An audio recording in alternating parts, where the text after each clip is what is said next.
everyone for being here tonight. My name's Amanda Puck and I'm on the Mariano's team. And Sarah Lutz is here with me as well, my trusted co-pilot. She's gonna help us navigate through tonight and moderate. During this very crucial time of social distancing and sheltering in place, we wanted to create this online platform where we all can get together and learn cooking tips from amazing chefs. We have wine tastings, mixology classes. We do live music on Fridays, and on Saturdays we have kids entertainment.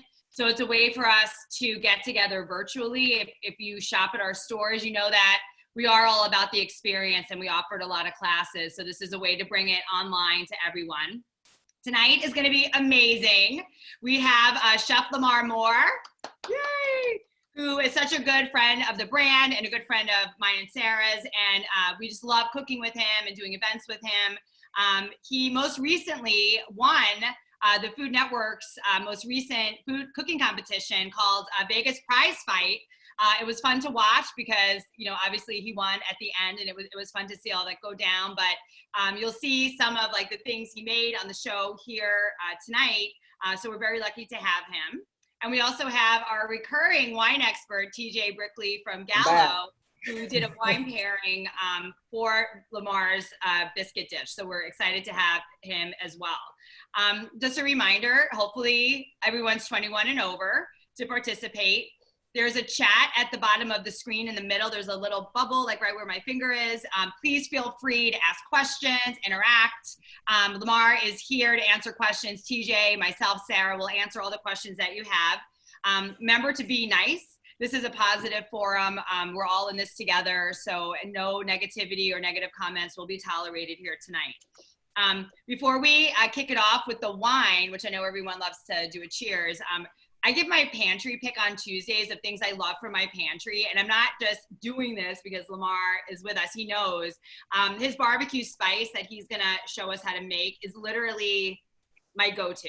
I use this mixture, which is a really cool blend of different spices and brown sugar. I use it on everything from I'll do a whole side of salmon roasted.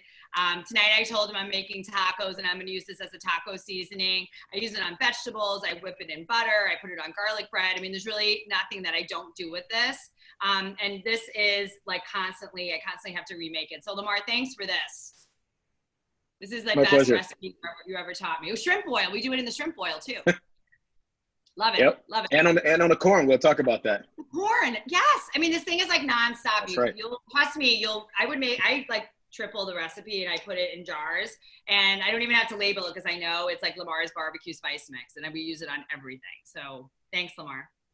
Now we're going to get started with the wine. TJ is here in the house, and he's going to talk us through a Sauvignon Blanc. And I'm glad he picked Sauvignon Blanc because I know Lamar actually is a fan of Sauvignon Blanc, but he's going to take us through the wine tasting tonight. Sounds like Lamar already had a bottle at his house of the Whitehaven, so that's a huge plus and huge plus for the brand, I guess. So I'm no Food Network star or anything like that, but I can promise I think I love wine as much as Lamar loves food. So thank you so much for having me back. Welcome to everybody. Thrilled to be here alongside you, Amanda, Sarah, Lamar, the Mariano's team, and of course, Chef. Today I wanted to pick a wine that was, hopefully you can see it, that pairs really well with today's barbecue spiced biscuits that Amanda, you were just talking about. The sun is out, temperatures are rising, spring has sprung, and hopefully the Whitehaven will be flowing for everybody, here in the near future. So what I have here is the 2019 vintage of Whitehaven Sauvignon Blanc. This is a white wine from Marlborough, New Zealand. It's light, it's bright, it's crisp, it's very refreshing, it's dry, it's not sweet. Marlborough, New Zealand is famous for their Sauvignon Blanc because the location gets really bright and sunny days, but has more of a moderate climate. So that allows the grapes to really develop bright fruit flavors. It gets a really crisp acidity, and it really develops those characteristics that are really unique to that area, better than literally anywhere else in the world. So Sauvignon Blanc is one of the fastest growing trends in wine right now, and for good reason. It pairs it very well with food. And it's just nice to have on a bright sunny day, which hopefully we're getting to more of. So a little bit of a brief history on Whitehaven. It's been around since the early 90s. When Sue and Greg White, they actually quit their jobs and they bought a boat and they were pursuing their dream of sailing around the world.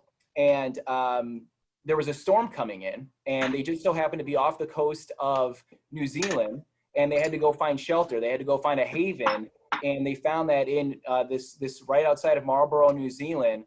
And they planted their anchor, and you'll see the anchor here on the bottle. That's the anchor from their boat.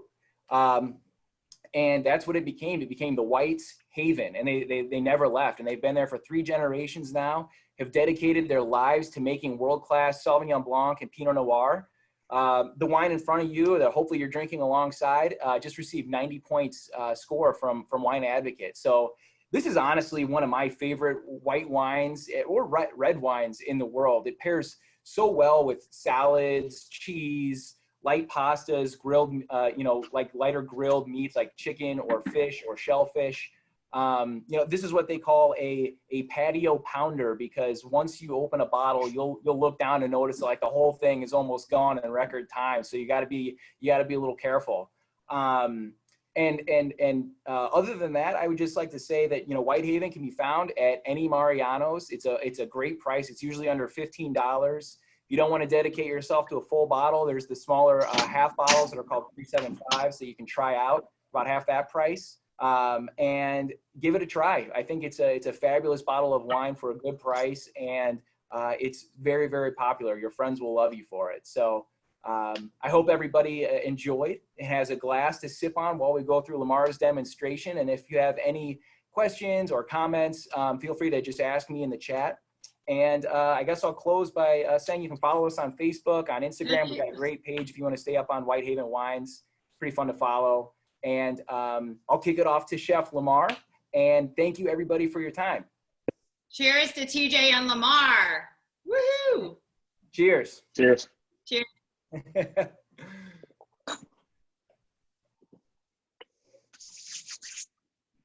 All right, Lamar.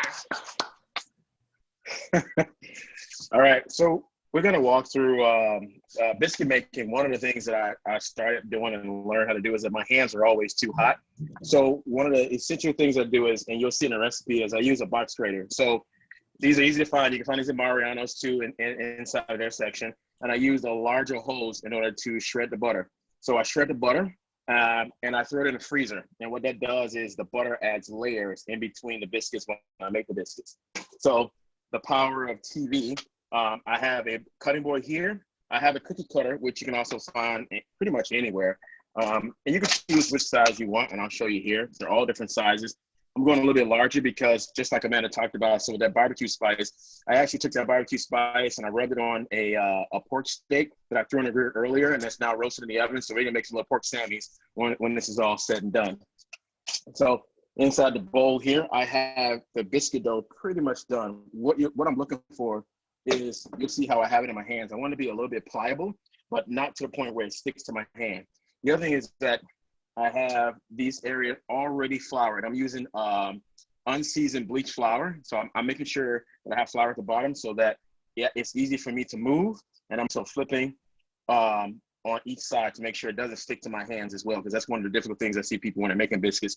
And also the other trick too is making sure that the buttermilk is ice cold. Again, the butter was frozen too, and I'm not over agitating, meaning that if I'm over mixing it, it'll make the biscuits tough. They should be nice and light. So one technique you utilize is, you see I have a stack here, and I'm taking my hands and then I'm pressing down, just like that. And you want to have, not like making pasta dough, but enough to where it's pliable and that it's stuck together. So once I do this a few times, when I'm adding buttermilk in there, sometimes the recipe, depending on the flour, depending on the mix, you may need to add a little bit more buttermilk. I get a lot of questions. If you have too much buttermilk, what can you do? You can add a little bit more flour, but you want to be careful when you're folding, because if you add too much flour, again, it makes it tough. And it depends on you how big or how small you want your biscuits, and that's where these little cutters come into play. So I get about a ½ inch, and you'll see it's nice and flat on the top.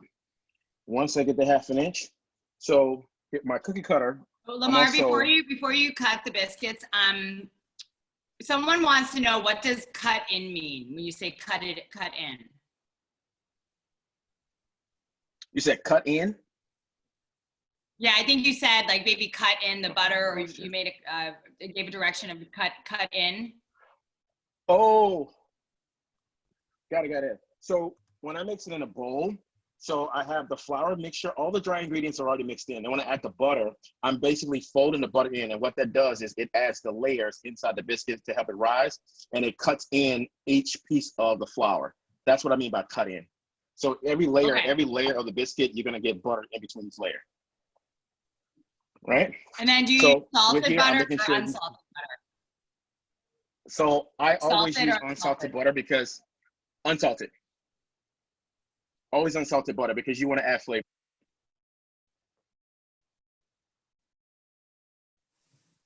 Uh-oh. Oh, there you are. You're back. Oh, sorry about that. Not sure what happened there. So unsalted butter, I like to add salt to it. And if you look in the recipe that we have posted online too, I add salt to the flour. So I always use unsalted butter because I like to flavor my ingredients. Here I'm rolling the cutter in flour so it doesn't stick. Once you drop here, press down, don't turn it. If you turn it, it'll cut and break the biscuit. You lift right up and you should be able to pull the biscuit right out. That's what you're looking for. So you can go inside of a cast iron or a pan. I have a lightly oiled pan here. I'll take them, I'll press down firmly. And that's something else to note too. This, at a certain point, it'll start to dull. You'll know if it's not sharp. So if it's not sharp and doesn't cut all the way through, then you just throw it away and get a new one. So I'll cut a few here. And I always get the question too, what do you do when there is leftover dough? So like for this one, if I needed to make another one. So I refold it very, very nicely. I don't overmix it, stack it here, and then I'll cut just like that, right on top. So after I have these, as you can see, I did a little something pretty cool. I had some fresh garlic I found at Mariano's. So I took the garlic here, as you can see. I took a piece of foil, fresh garlic, cut it in half, roasted at 375 for an hour, added some melted butter, and I made garlic butter. Because of the cheddar cheese and the chives, I'm gonna brush a little bit of butter on top of each one. You can use regular butter if you like, but I wanted to add a little bit more flavor since we got chives and cheddar cheese in there. I'm gonna go right on top. The other thing too is that when you're placing the biscuits in the pan, you want to make sure they're snug close to each other, because if they separate, you want the biscuits to rise up. What happens when they go in the oven, they rise up and out, and you want to make sure that when they rise up, they go straight up and not up and out. So I have them lined up in the pan, brush with butter on top, right inside the oven. And the magic of TV. This is what you get. Oh my God.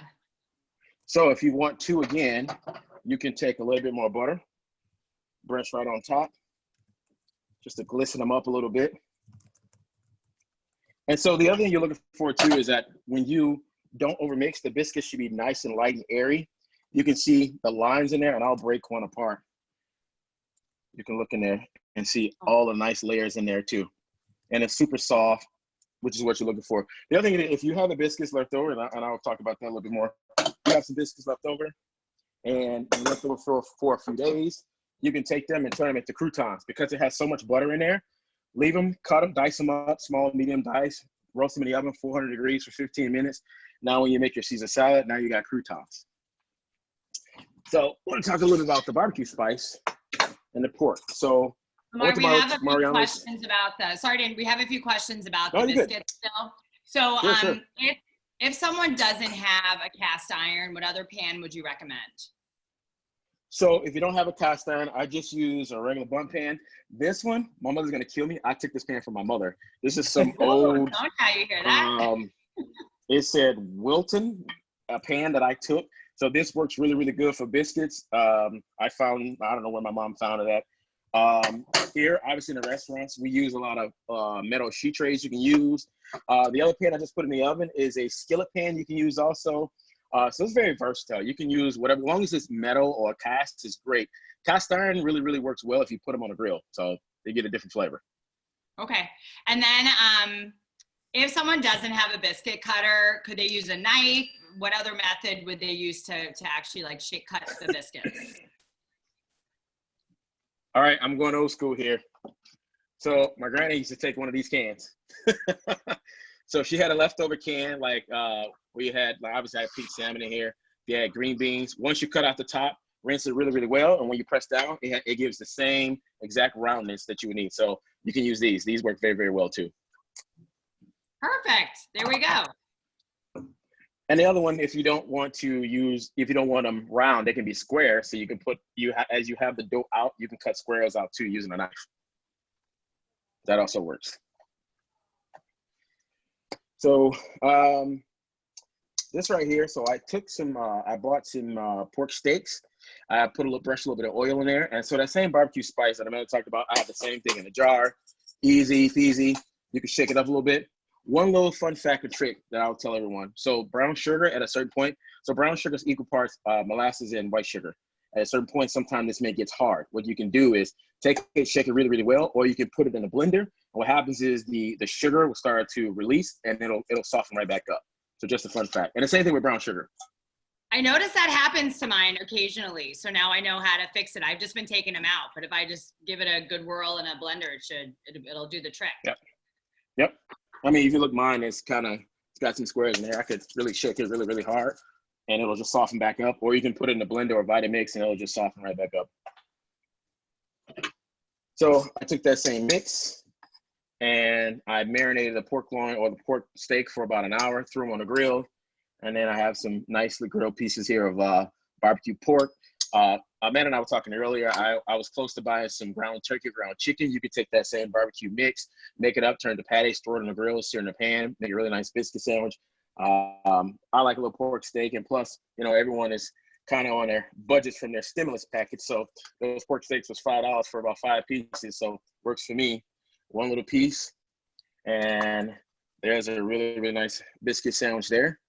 If you want to add flavor, I made some a little bit of chipotle ranch. So I bought some ranch dressing and you can put on the top. I like to have all of my spreads right on top.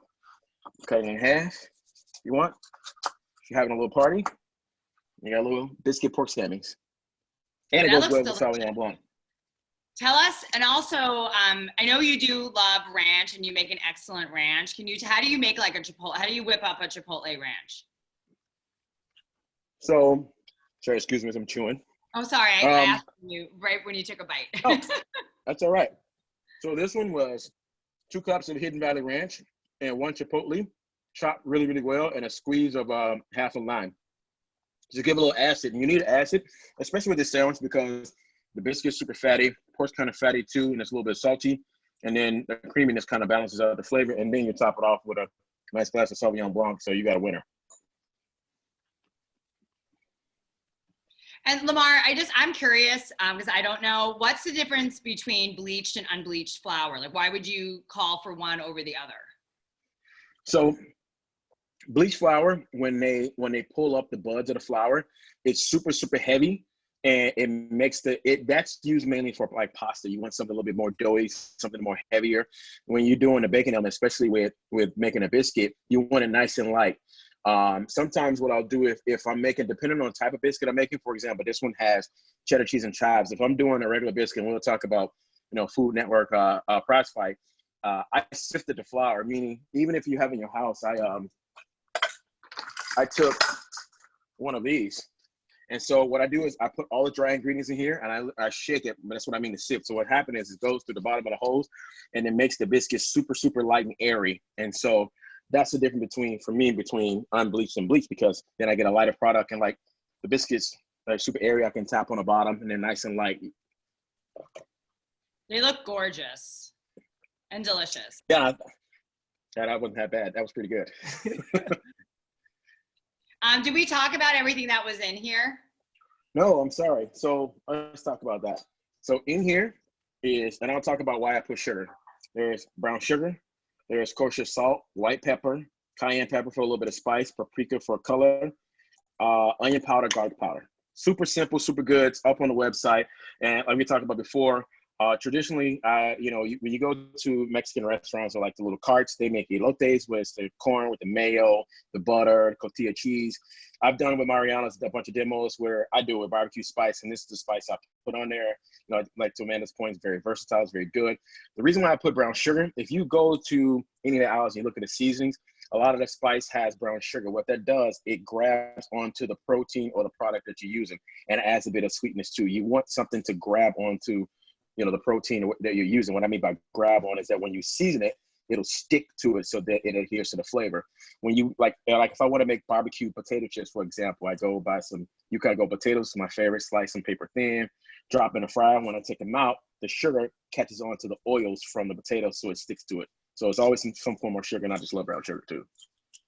No, it's great. When I use it on salmon and I layer it on with like a spoon or something, and when I cook it, it definitely has like a smokehouse feel to it, like a really nice crust. I think when you bake it, it comes out really flavorful, and then I like that crust that's on top. It's really good. It would go great with the Chipotle ranch. Which is what I was going to mention. And just like with the pork steak, obviously salmon works. You can do barbecue chicken, barbecue shrimp. I think we did shrimp at some point in the past. Yep. It's super, super versatile and very, very easy to make. And also too, I think, Amanda did some really cool with these mason jars, which I think you guys sell these jars. We do, yeah, we do. So these jars, if you look, they're super air seal tight. So what that does is it traps all of the air from going inside as much as possible. So you can label them, put these away. Now you got your barbecue spice ready to go for another day. All right, we got some good questions here. So what's a substitute for white pepper? Substitute for white pepper, just use black. I like white pepper because it's not too peppery, for lack of a better word, but if you want to put black pepper, it's not a problem. Okay, and then if you're not using cheese in the biscuit, would you have to adjust the ingredients for that adjustment? No. Okay, so that adjustment is the same. Okay. And buttermilk is hard to come by. Does the milk and vinegar trick work? I don't know about that trick, so maybe you can tell us about that trick. So I was going to mention that, and then something else about the biscuits. I prefer heavy cream and lemon juice. So for every 2 quarts of heavy cream, add 4 tablespoons of lemon juice. Let it sit on the counter for 2 hours. It'll start to curdle, and you got fresh buttermilk. The other thing with this recipe too, this recipe is so shelf stable. You can take them, form them, meaning cut out the circles or squares, put them in a Ziploc bag, throw them in the freezer, and they'll come out just as good. Okay, and then someone also asked, how do you, say you make, 12 biscuits and you have half left over, how do you store those biscuits? Exactly what I was saying. I would, if you're not going to use them all, you can take the rest of the dough and form them out and throw them in the freezer. Okay. You can freeze them uncooked and then take them out, brush it with butter or the flavored butter like I've done at the same temperature, and they'll come out the same way.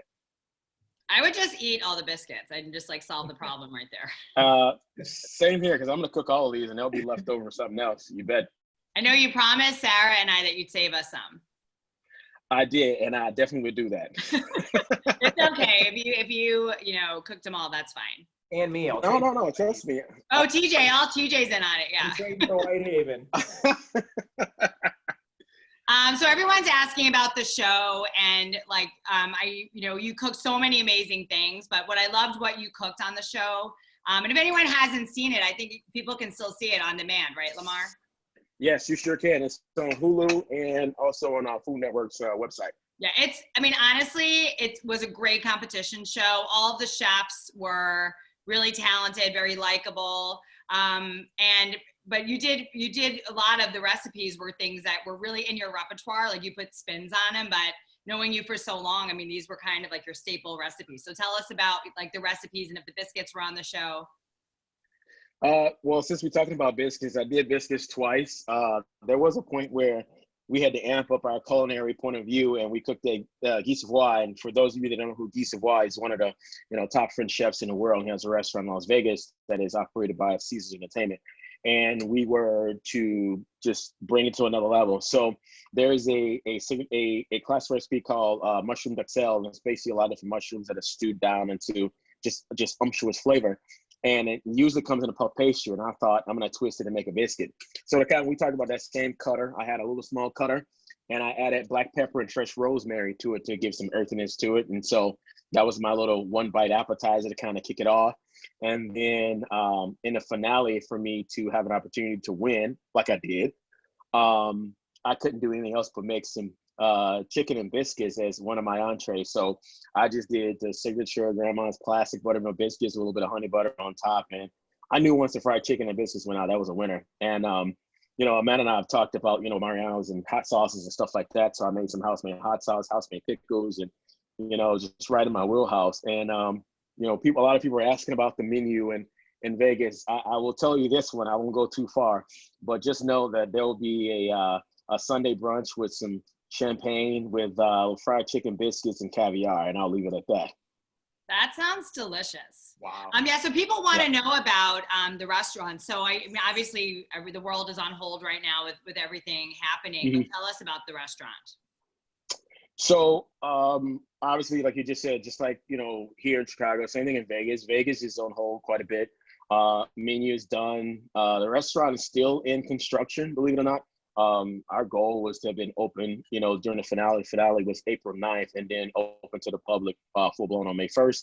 The restaurant is called Bugs and Meyer. So Bugs and Meyer were some of the old school mobsters. They were the creators of a lot of casinos, and preferably the Flamingo Hotel Casino in Las Vegas. And so the grandson is still alive to this day, who has some partnership with Caesars Entertainment, as to why we retained the name.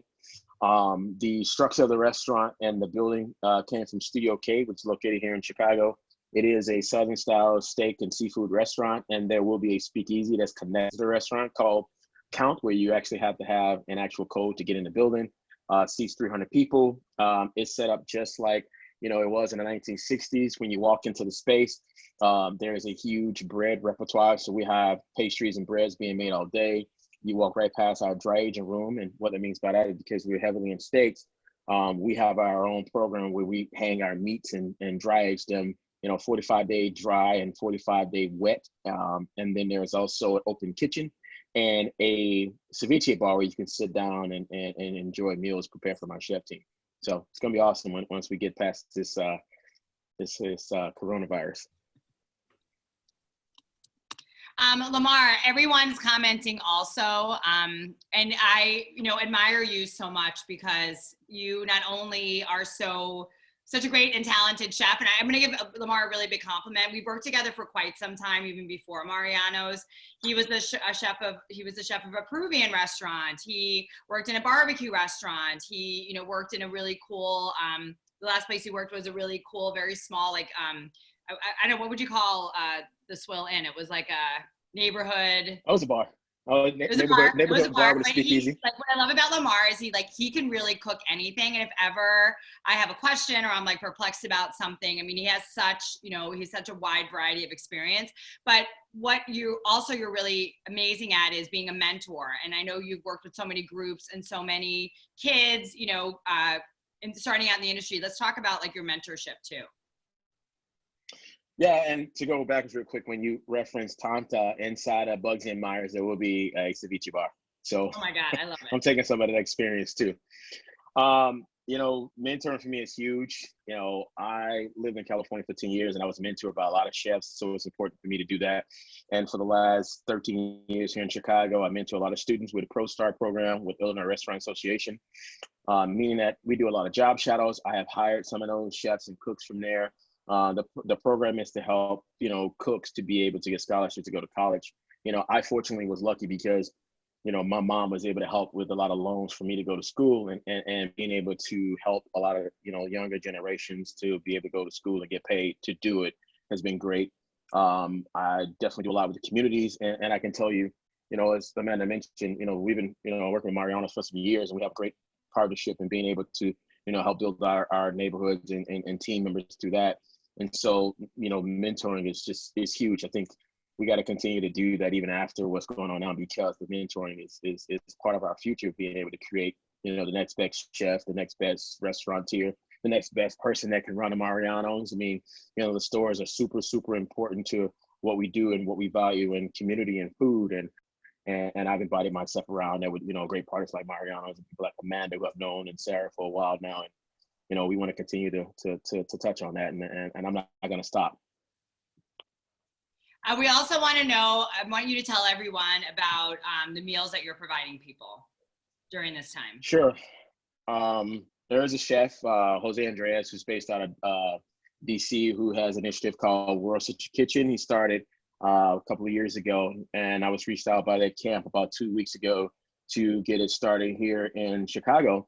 And when I was approached about it, obviously, being able to help people get back to the community was a super plus. And I work with 50/50 Restaurant Group, who operates Roots Pizza, Utopia Tailgate, which is a bar, Westtown Bakery, and they have their own initiative of being able to help community and giving back to their restaurant employees, serving out free meals, 10,000 a week average. And so I thought it'd be a great partnership to partner with them. One, we already have a pizza collaboration with Pimento Cheese, which is in dear to my heart, and I thought it'd be great to pair with them, which worked out well because they have a restaurant in Old Town, which is fairly new, and they had to furlough some employees. And so what we're doing together over the last 2 weeks, we have fed 2 different hospitals. I just got back earlier today from feeding donating 200 meals to a school, Montessori of Inglewood, to be able to give meals to a lot of the people and families in that area who can't feed themselves on a day-to-day basis. And the goal is to continuously amp that up while we are, going through this tough time, and feed as much as we possibly can. And if you know me, being a part of the community is very, very important to me, and we're going to do everything we can as a group and as a team to continue to move forward doing that. Carrie has a good question. How are you integrating mindfulness and self-care into your new restaurant to help staff balance their work-life stress with their personal lives? That's a really good question for what we're all going through right now. That's a very good question. Gratefully and blessedly, working with a multi-million-dollar operation in Caesars Entertainment, they take pride in being able to make sure the employees are taken care of. I can tell you that the chef teams and the culinary teams are in place. They still have their jobs. I still talk to them, on a weekly basis. They have programs for everyone to be in contact with, kind of like what we're doing here on Zoom, to make sure everyone's health and wellness is still, going okay. And the same thing for myself, being a part of the group and the team. I go through debriefing meetings every week, and we discuss, our future plans and what we can do to make sure everyone's taken care of.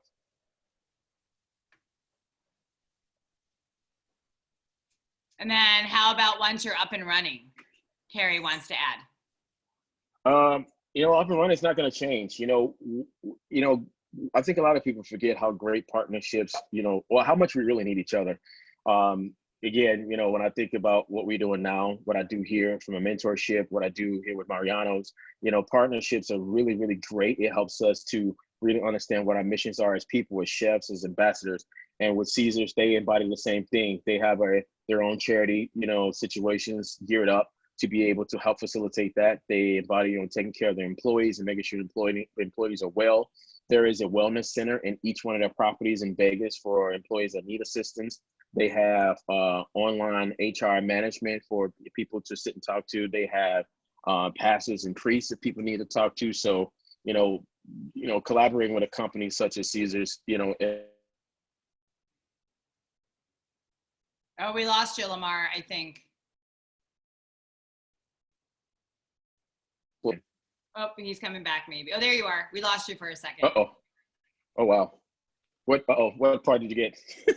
Just like the last couple of minutes. I mean, the last like 10, 20 seconds, actually. Oh, sorry about that. I was basically saying, with Caesars, they definitely want to make sure that they embody employee first initiatives. And when we open, nothing is going to change. They've been very, very open and honest about everything that's been going on. Right when, this entire situation hit, they took, every hotel they had, and they took a lot of the food as much as possible and donated to different areas of Las Vegas to be able to help the initiatives. Obviously, you can find, a lot of information on Caesars.com/cares. And they talk a lot about what they do. And so as I get more, invested in Vegas and those opportunities, I'm sure I'm going to carry some of that torch as well. All right. Well, let's check in with everyone and see who, if you made biscuits and you want to show us, wave your arms like a crazy person. No, I'm teasing. I see Bo. I know Bo was doing it. Bo, can we unmute you? Oh, look. Hi, Bo. Hey, mine are in the oven. So, Oh man, how much longer do you have to Nice. wait? my timer says 30 seconds. Oh my gosh, this Oh, is wow. so exciting. All right. TJ, the wine is great, so thank you for picking this one. I got a lot of questions about, why it pairs well with the biscuits. And really it comes down to the questions on the side. It comes down, there's some fat in the butter that acid from the wine cuts through. And then the BBQ spice rub also pairs well with that kind of like high acidity, or helps cut through it in the biscuits. So Lamar pointed that out perfectly. So thank you, Lamar. But I'm curious Absolutely. what Bo's doing here. I agree. How'd I'm they excited for everyone. Julie Burch is still in the oven. Julie, how much longer do you think you have? I love this chat. And then Biz, we love My Busy Kitchens here on the chat with us. I'm calling you out, Busy. But Busy is like also an ambassador for Mariano's, and we adore her. And she's an excellent chef, excellent cook. And she is going to make the biscuits at another time soon. But she actually participated in Todd Stein's meatball class, and she made the meatball. So I've actually made everything that we featured, but I wait till after. So Nice.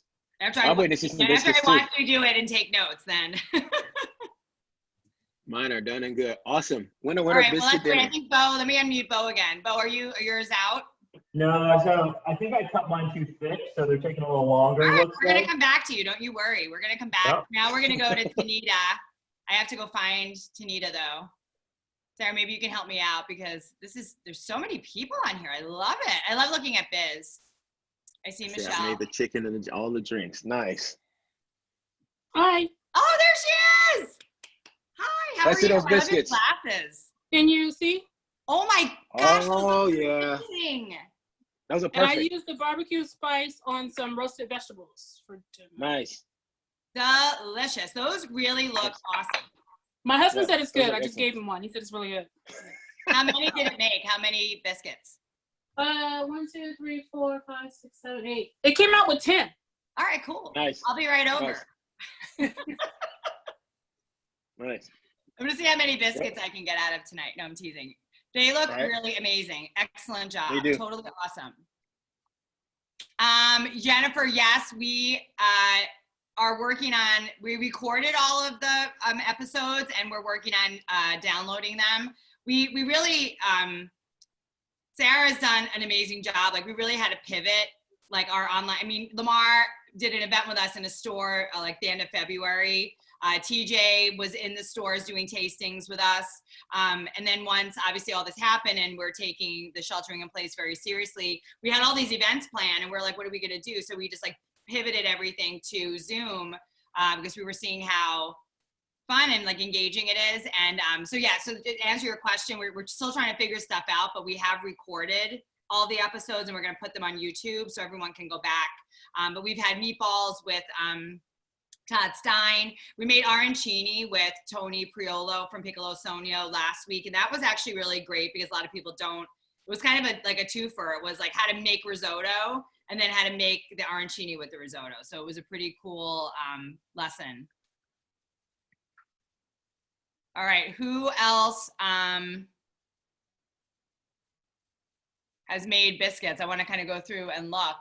Any other questions for Lamar or Julie Burch? Did you make biscuits? I feel like you did. You did. Okay, I'm unmuting you. Yep, she says she's done. Oh, wait. There she is. Oh my God, I love that oven, that countertop oven. I like the mitts. Whoa. Oh, yeah. They all look Nice. great. They all look the same in a good way. That's a Wow. good recipe. Yeah. Now we just have to try them. Beautiful. Oh my God, well, we'll stand by. Yeah, those look great. Yeah, we made 16. Nice. That's great. That's How many did you make, Lamar, when you make the recipe? when I make a recipe, I use a smaller circle, so I do 20 to 22. Okay. It just depends on what I'm like. But those sandwiches I made, they're huge, so I'll get like 15 out of them. Yeah, they look great. This Yeah. is so fun. Any other questions? We're waiting on Bo. We're gonna just sit here and wait until he's finished. No, I'm teasing. But does anyone else have any questions about the wine for TJ or the biscuit recipe or barbecue spice blend for Lamar? We're excited for the rest of this week. We have, those Nice. are awesome. Mine are giants. That's These great. are- These are like hamburger buns. But That's I didn't have sides, so I added scallions and I like things spicy, so I added jalapenos to them too. Nice. Hey, you know, next time when you add jalapenos, if you want to go a step further, add some corn in there too, man, and then you throw some pulled pork in there. You got a winner. I like that. I think I'm gonna put them back for a little bit. I think it still needs some more time. Yep, a little bit more color. The cool thing about this recipe is that, like, I feel like you can really adjust it. Like if you don't have green onions, you can use scallions. If you don't have this, you can use that. And, you know, you can add corn, you can add jalapeno. You can really kind of edit it to, you know, what you have in the house even. Like right now we're all, you know, have groceries and pantry items. And then Edgar just said you can brush them with butter when they come out, which is also a good tip. So what other one, I'm going to touch on that, what I do too, and I can put this up when I give you guys a recipe. If you back out the cheese, the green onions, and the salt, just use only sugar, and that salt, replace with more sugar. And then on the top, brush with buttermilk and then more sugar. Bake it, take it out. Now you got strawberry shortcake. Oh my gosh. This is like going to be like a good staple recipe. This is awesome. Yeah, one-stop shop. This is for TJ and Lamar. Are there any tips you have for using leftover wine or baking with leftover wine or cooking? If anyone does have any wine left over at the end of the day, like what's a good use for it if you're not going to be able to consume it? Go ahead, Lamar. No, you first. I'm dying to see what TJ's going to say. I'll let you take the cooking. Right. I'll let you take the cooking aspect of it. The only thing that I'll add is just that wine, usually, you know, if you're drinking a bottle like this, you don't want to drink it. It'll start to go bad after the wine is open for a day or so, right? But beyond that, if you're using it for cooking, you can keep it in the fridge a little bit longer and use it to get some of those flavor profiles into your whatever you're making. I'll let Lamar take the cooking aspect of it because he's obviously the professional. All right, I'm going to do one, and I'll show you here. So leftover wine, right? I got this piece of aluminum foil. So piece of salmon or chicken, fresh garlic, some herbs, a little bit of lemon. Take it, fold it, wrap it like a purse, so it still has a hole in the bottom. Bake it in the oven. So now you got a white wine and garlic broth for your pork salmon or chicken. Easy. That's awesome. Yeah. Wow. These are good tips, you guys. Thank you. And then Lamar, Absolutely. Chelsea wants to know if, I want to get her exact wording. Was Chef Ann really so tough all the time? Are you even allowed to comment on that is my other question. Oh, absolutely. Yeah. Chef Ann was very, very tough. I mean, you know, but in a good way. She is very, very seasoned. She has been around quite some time. And there was not a moment where I felt like I wasn't going to win. And there was never a moment where I felt like I was comfortable. And that's what she was doing. She was always in everyone's face. And you just got to take it. I mean, as chefs, you know what you sign up for. But yeah, she was tough. I think what I don't like watch a lot of cooking shows because sometimes I don't have time to watch television. But what I really liked about her, and my husband and I talked about it. She was like she was tough, but she was like very honest and was very constructive. Like even though she was tough, she still gave good feedback. And I feel like maybe she meant to make everybody uncomfortable to get everyone out of their comfort zone a little bit. But I thought she was very fair, actually, in a lot of her comments to everyone. I mean, she really just wanted everyone to do a good job, which was really cool. Oh, absolutely. You could tell there were points. There was a point where I think I made the waffle from the waffle debacle. And I could tell she was trying to rattle my cage. And I'm like, no, not today. I'm not. I was at that point where I was very confident about what I wanted to do. And that was the other thing, you know, as a chef and you know, you have to exude, you know, being able to cook well, to be able to be mentally savvy and to also be very, very clear about what you want to cook. You had to be honest about that. And she pushed us to see how far, if you make something, you stand on it. If you don't stand on it, you're not comfortable or honest about the food you want to make. And right. She definitely did that. Right. Douglas would like to know, I mean, this may be a TJ question. How long will a bottle of wine stay good after you open it? And does it help to use, I think we talked about it in one other show, the, oh my gosh, let me go get it. The vacuum bin, the vacuum bin. Mm-hmm. Like if you just recork a bottle of wine, like how long do you think it'll last for? The Corvin? No, let me show you. Hold on. Let me go get it right from my bar. Okay.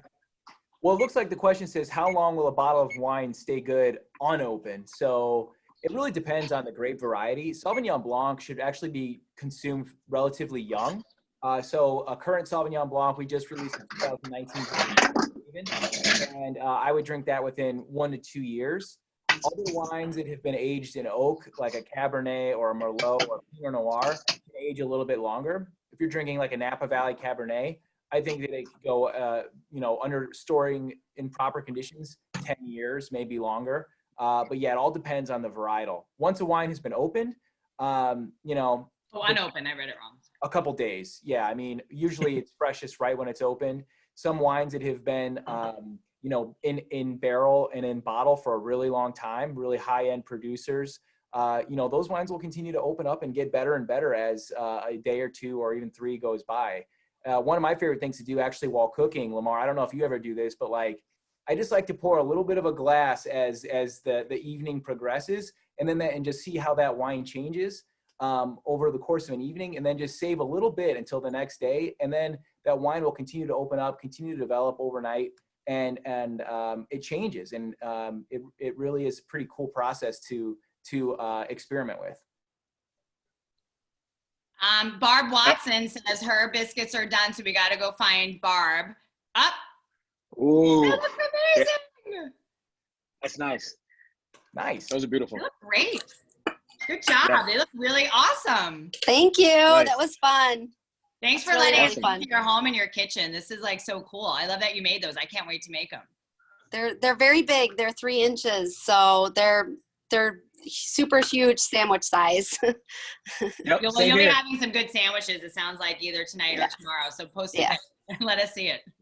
Yeah, Yeah, they're if great. you have leftover, once they cool, cut them in half. Brush a little butter on them, sear them so they get crispy, and then throw a little sausage in an egg. Now you got a breakfast sandwich. Oh my gosh, my husband's gonna love that. there they're you go. husband size. Sounds delicious. Lamar, some people are asking, and actually, Mike Foley answered. I think Mike's actually been in our classes as well before. But Bria wanted to know if there's anything that you could use to make what flour to make it more keto friendly. And Mike recommended almond flour and tapioca. Oh, sorry, I can't even say it. Tapioca flour for keto biscuits and bagels. Is that what you would recommend? Yes. Yes, absolutely. I've done that once before, and the tapioca flour works very, very well with that. Okay, and then he also said extra baking powder. Yes, because you need it to so that it rises a little bit more, or you can add to that recipe. You can add a 1/4 teaspoon of yeast, and it'll help. Okay, great. I think we got to all of the questions. Sam and Brandon Diaz just said that Chef Ann got engaged today, which is so exciting. That's correct. Yeah, Awesome. to Stuart. Awesome. So that's very incredible and a good way to celebrate in our class tonight. I think we might be done with questions, but we just want to say to everyone, thanks for letting us in your homes with you, and we love the engagement, everything. Oh, Lamar, can you please repeat the cream and lemon ratio for the buttermilk substitute? Oh, it was 2 quarts of cream and 4 tablespoons of lemon juice. Okay. Was this for the buttermilk, right? Yes. Yep. Perfect. Okay. So we just want to really say thank you to everyone. Thanks for letting us in your home. Tomorrow night, we have our tastemaker, Belinda Chang, is going to be celebrating rosé and talking to us about different kinds of rosé wine. And she's going to teach us how to make a frosé, so it's perfect for the warmer weather coming up this weekend. Thursday, we have a mixologist from Tullamore Dew that's going to make some cool spins on classic cocktails with us. Friday, we have Live at Mariano's. This week, it's sponsored by the Illinois Lottery. But we'll have great live music for an hour, so it's a perfect way to kick off your Friday night. And then if you have kids, we have Miss Jamie from the farm doing a kids concert, and it's perfect for kids up to 8 years old, and kids are really loving that. So I think that's all we have. Everyone, please stay safe, stay home. We can't wait to cook more with you in the weeks coming up, and I want to give a big thanks to Lamar and TJ for being here. We really appreciate your time. We know this is a big thing, and Sarah, thank you for all your help with everything and help moderate and coordinating. And to all the people that cooked along, amazing. Thank you so much. So very proud of all of you. You're inspiring me to make some biscuits soon. So Thanks, Lamar. Much appreciated. Yeah, thank you guys. See ya. all right, so we're gonna go enjoy the rest of the wine, and I'm gonna make some tacos with the barbecue spice, and then we'll talk to everyone soon. Enjoy that Whitehaven. I will. We'll do. Yeah. Bye, everybody.